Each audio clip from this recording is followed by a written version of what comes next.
살아계신 아버지, 눈에 보이지 않고 귀에 들리지 않아도 이 자리에 함께 계심을 믿습니다. 이 작은 자의 간증으로 아버지 뜻을 이루시고 아버지 홀로 영광 받으시고 높임 받으시옵소서.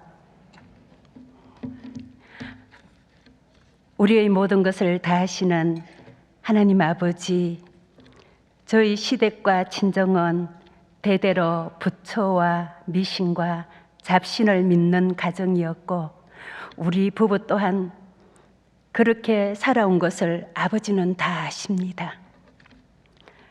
우리 부부가 세상의 온갖 죄 가운데 가족관계와 경제 모든 것이 무너져 어둠과 사망의 엄침한 골짜기에 있을 때 주님은 빛으로 저를 찾아오셨습니다. 나 같은 죄인을 창세부터 믿음의 첫 열매로 택하여 주님의 피 묻은 손으로 어둠에서 빛으로 옮기시고 빛의 자녀로 삼아주시니 저는 의심도 없이 단번에 하나님을 믿게 되었습니다. 날마다 말씀의 양식을 먹음으로 회개와 감사가 터지고 말씀이 꿀처럼 달콤하여 눈을 뜨면 하나님 말씀을 붙잡고 찬양과 기도하는 것을 습관으로 만들어주신 하나님 아버지, 무한한 은혜에 감사드립니다.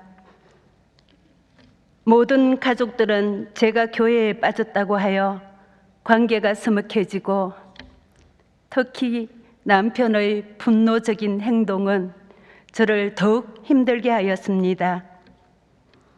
오직 말씀만 의지하며 가족들 영혼 구원을 위해 기도할 때면 눈물이 하염없이 흘러나왔습니다. 아버지, 남편은 수시로 화를 내고 고함을 지르며 미쳤나, 혼자 천국 가라, 나는 지옥 가도 좋다며 여러 가지 막말을 서슴지 않았었죠. 그럴 때 아버지 마음은 얼마나 아프셨을까요?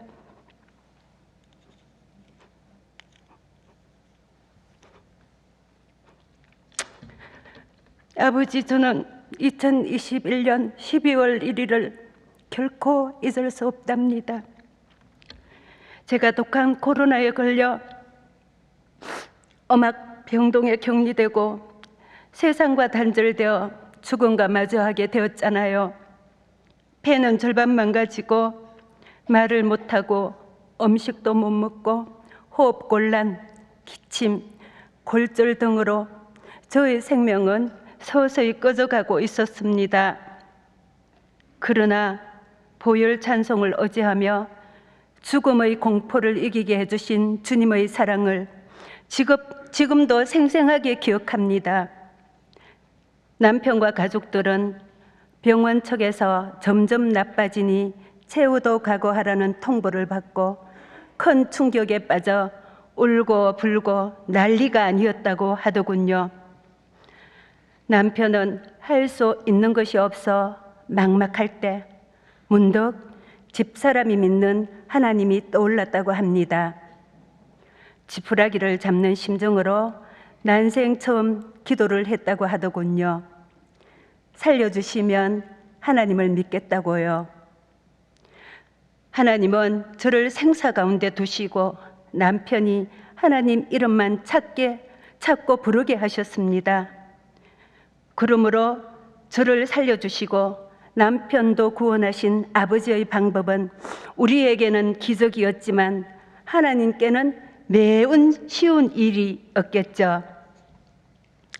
남편은 하나님과 약속을 지킨다며 스스로 교회로 나왔고 부부가 함께 호사나 찬양대를 섬기는 이 모든 것이 하나님이 행하신 기적과 축복임을 압니다. 그런데 언제부터인가 남편의 첫사랑이 식어가고 육신적인 미혹을 떨쳐버리지 못하는 모습을 보고 저의 마음도 참 답답하였지만 우리 아버지 마음은 얼마나 아프셨을까. 저는 가슴이 미어지는 것 같았습니다. 돌아오라, 돌아오라, 내 백성아 돌아오라, 이러면서 하나님은 애타게 기다리고 계십니다. 지금도 불법이 성하고 사랑이 식어가는 이때에 저는 하나님 앞에서 제가 희생대물이 될 것을 결단하고 선포했습니다. 아버지, 알고 계셨죠? 들으셨죠? 아버지는 너희 말이 내 귀에 들리는 대로 행하리라 하셨습니다. 저는 그 말씀을 믿고 인내하고 기다립니다. 반드시 남편을 가정의 머리로 세우고 우리 가정을 킹덤 패밀리로 세워주실 것을 확신합니다. 악한 마귀가 딸과 아들을 깨워서 저를 대적하게 하고 하나님 말을 꺼내면 엄마가 안 보겠다고 하고 연락도 받지 않고 있습니다.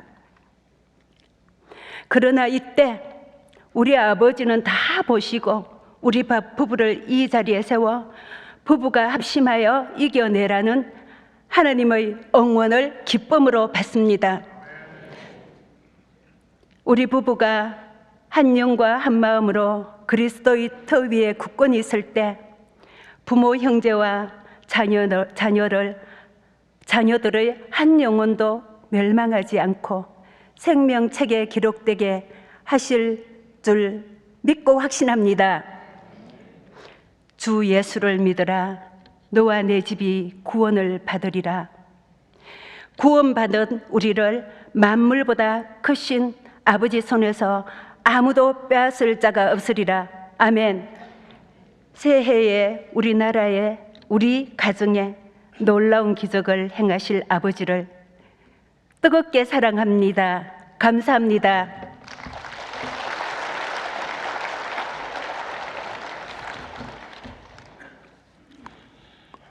하나님 아버지, 제가 기쁨의 교회 출석한 지 엊그제 같은데 벌써 3년이 다 돼가는군요. 저의 구렁텅이에 살던 저를 자녀 삼아주시고 저의 죄를 씻어주신 주님 감사드립니다. 좋으신 하나님, 저는 불신자로 평생을 살면서 하나님도 모르고 무엇이 죄인지도 모르며 삶에 허덕이며 살아오다 어느 날 갑자기 집사람이 코로나에 걸려 죽음의 문턱에 서게 되었을 때 병원 측으로부터 점점 나빠지니 마음의 준비를 하고 있으라는 통보를 받고 정말 막막했습니다. 면회도 안 되고 얼굴도 볼 수 없고 제가 할 수 있는 것은 아무것도 없었습니다. 잠도 오지 않고 답답한 마음으로 있을 때 문득 집사람이 기도를 하던 모습이 떠오르더군요. 그래서 저는 마지막으로 간절한 마음으로 하나님께 기도를 하게 되었습니다. 하느님 아버지, 제 집사람을 살려주시면 저희가 교회에 나가겠다고 했습니다. 그때는 교회가 어떤 곳인지 잘 모르면서 오직 집사람을 살려야겠다는 일념 하나뿐이었습니다. 그런데 뜻밖의 기적 같은 일이 일어났습니다. 가망 없다던 집사람이 서서히 기운을 차리고 퇴원을 할 수 있다는 소식을 듣게 되었습니다. 저는 마음속으로 하나님이 나의 기도를 들어주셨구나 라는 생각을 했습니다. 집사람이 퇴원하고 2022년 3월 12일 집사람과 교회에 첫 출석을 하고 지금은 호산나 찬양들을 섬기고 있습니다. 지금 생각해 보니 집사람을 죽음에 두어 저를 악의 공통에서 건지기 위한 하나님의 계획과 무한한 사랑이었다는 것을 뒤늦게 깨닫게 되었습니다. 하나님 아버지, 이번 기회를 통해 저희 믿음의 모습을 되돌아보는 계기가 되었습니다. 하나님의 큰 은혜로 교회를 다니고 사랑에 대한 감사함을 알면서도 여전히 세상적인 습관에 따라 살고 생각하며 욱하는 성격은 변하지 않은 것 같아 주님께 회개하고 용서를 구하지만 또다시 제자리로 돌아가 있는 저를 봅니다. 박진서 목사님 말씀처럼 말씀의 양식을 많이 먹어야 성전이 깨끗하고 튼튼해진다고 하셨지만 마음은 그래야 한다는 생각은 하지만 말씀 앞에 나가는 습관과 노력이 미치지 못하는 것 같습니다. 집사람이 가끔씩 저에게 묻습니다. 주님 다시 오실 때 당신은 들림받을 자신이 있냐고. 저는 자신이 없어 대답을 하지 못했는데 저 연약함과 부족함과 죄성 가운데 있지만 주님만 바라보고 믿음으로 주님 곁에 붙어 있을 때 십자가 피로 들림받을 것을 확신합니다. 하나님 아버지, 지금까지는 믿음의 문제, 삶 속의 문제로 다투고 넘어지고 평생을 서로의 틀눈을 보고 자기 볼을 보지 못한 부부로 살아왔지만 그럼에도 불구하고 올 한 해 동안 저같이 못난 자를 사랑해 주시고 우리 가정을 지켜주신 하나님의 모든 은혜에 감사드립니다. 새해에는 하나님 말씀을 더 가까이 하고 더럽혀진 성전을 깨끗이 하여 가정의 머리가 되고 아내는 돕는 자가 되어 주님의 성품이신 사랑의 세 계명을 만판에 새기고 하나님 기뻐하시는 믿음의 본인 되는 부부 훈련을 시작해 보렵니다. 부족하고 서투르겠지만 서로의 허물을 보기보다 말씀의 거울로 자기의 들볼로 보게 하시고 신랑된 주님이 기뻐하시는 신부의 모습으로 변화되어 갈 때 우리 자녀들도 어둠에서 빛으로 이끌어내 주셔서 빛과 소금같이 쓰임받고 택함 받게 해주실 것을 확신합니다. 시험에 들 때면 우리를 사랑하시며 힘주시는 하나님을 바라보며 다시 일어서겠습니다. 아버지 감사합니다. 사랑합니다.